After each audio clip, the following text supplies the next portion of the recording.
Hi, I'm Rob, and today I'm here with Jake, one of our franchisees at the Good Estate Agent. Jake's been with us now for 2 years, and we both wanted to take this opportunity to share with you his successes, what has been great about his journey so far, and perhaps what's not been so great, etc. So, hi, Jake. Let's start off by, let you tell me about yourself.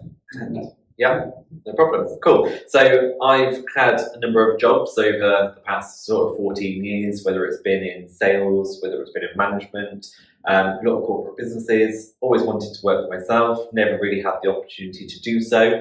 But in my most recent career, I was made redundant and was looking for a new role and thought, you know what, now's the time to really do what I want to do for me, rather than a job that just pays the bills. Great, okay.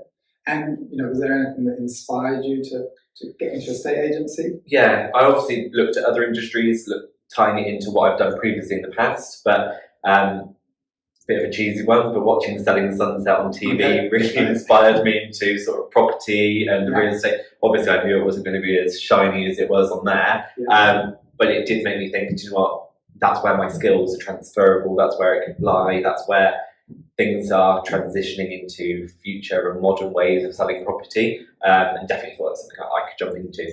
Yeah, no, that's great. And we might expand into the US, and that will be certainly something Jake will want to be helping with. So, why do you think you've been so successful?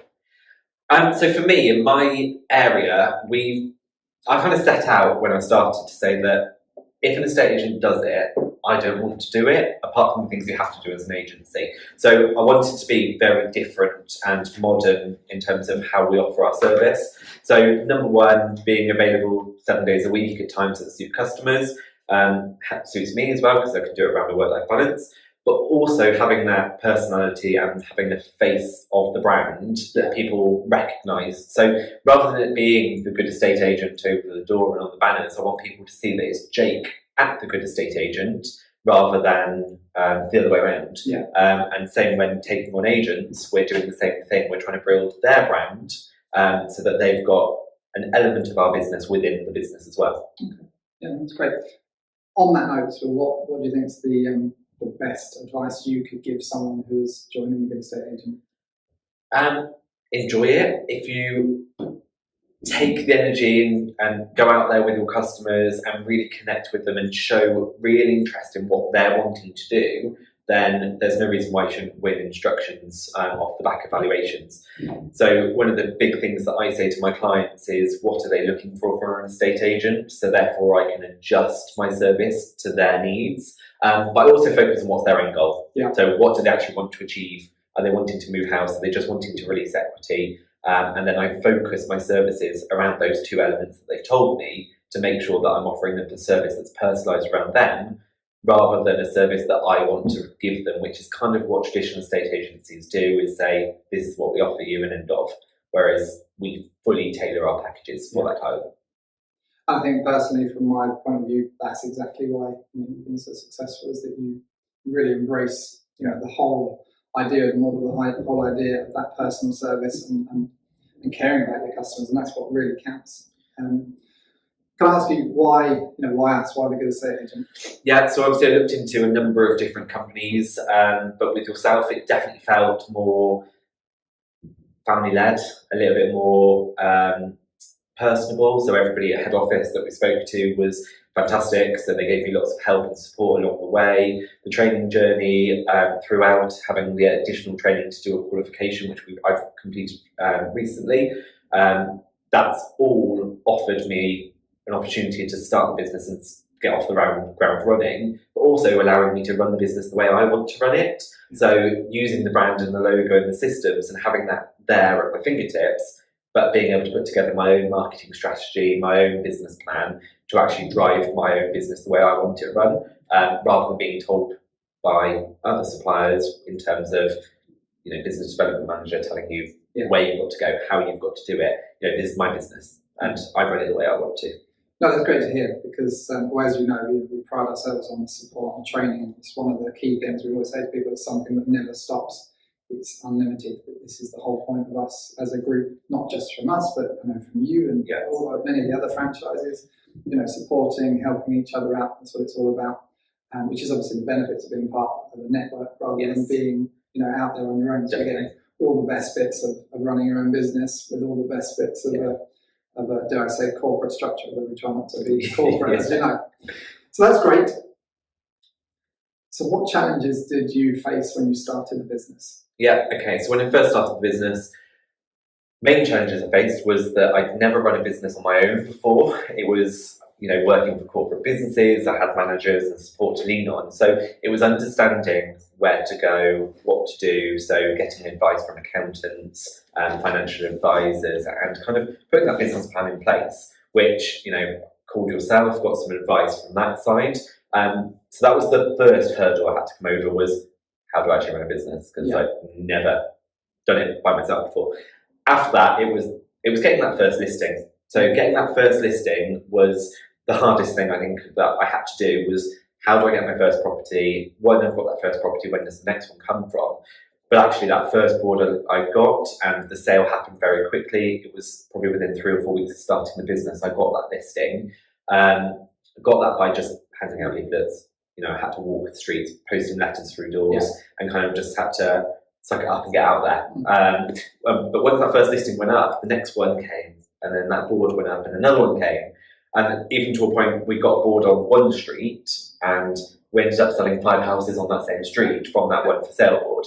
So the hardest challenge was absolutely getting that first listing and really getting the name out there. But after that, everything just kind of fell into place. Yeah.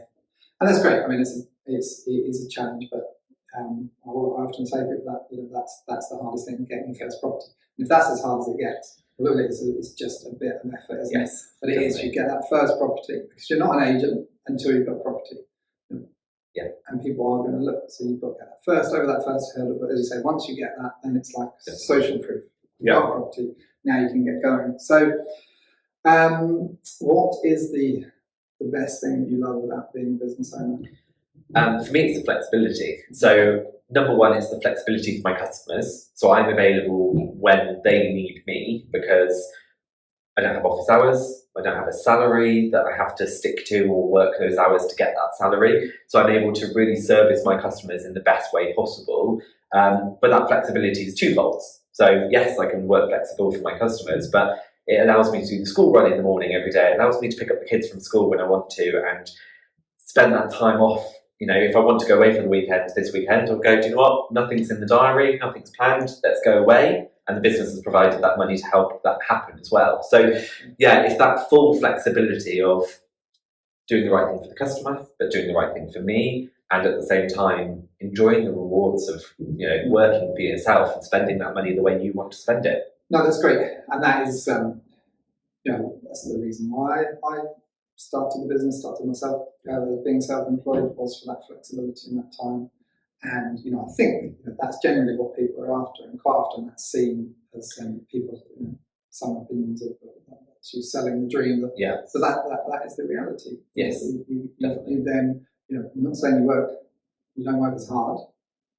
Sometimes you work harder, but it's when you want to. Yes. You have that day, that day at the sports day, but you might catch up on some emails in the evening when the kids are in bed. But that's the trade.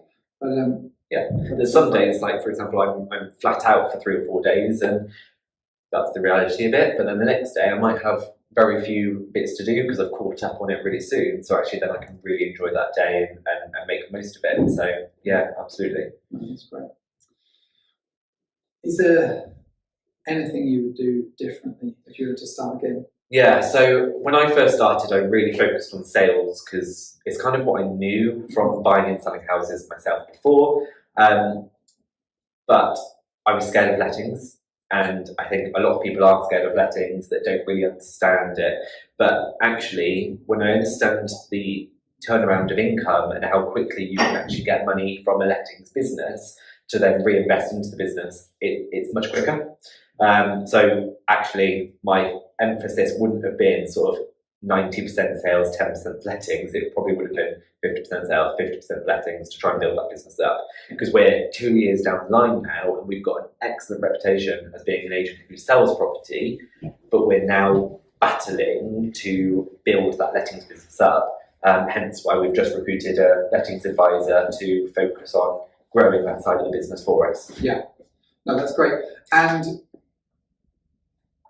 I always say to people, start with the lettings, because it's quicker money. But you've been fantastically successful. There's no wrong or right way to do it. But if you, like I said, if you have that lettings in as well, you've got that guarantee, you build it up, and it's brilliant. But yeah, you've been very successful. You now got some fantastic agents, and focusing on each area, so it's brilliant. So yeah, so Jake, I want to thank you for spending the time and for everything you do for the Good Estate Agent. And yeah, hopefully this video has given you some information, inspiration, and I look forward to talking to you at some point in the future.